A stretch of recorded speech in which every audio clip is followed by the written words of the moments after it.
Welcome to Biyahe ni Drew!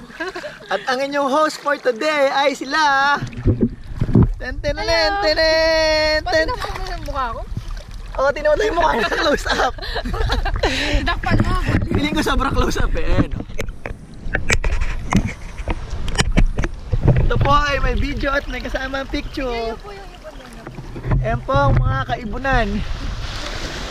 Wait! Puntahan po natin ang bahay na aking pinagpanganakan.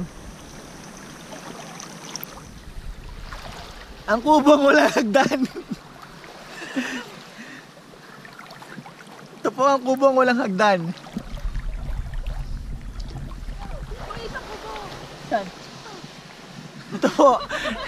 Nabagyo. Kubong nabagyo.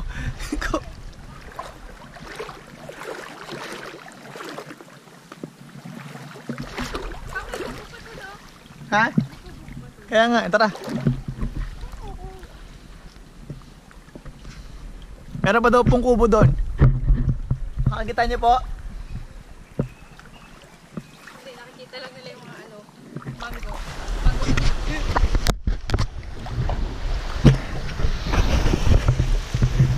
Ano po ang alon?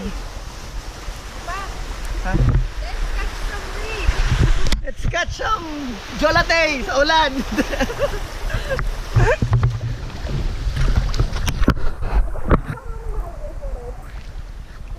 Ito po ang kubong walang hagdan. Mga overday 1,000.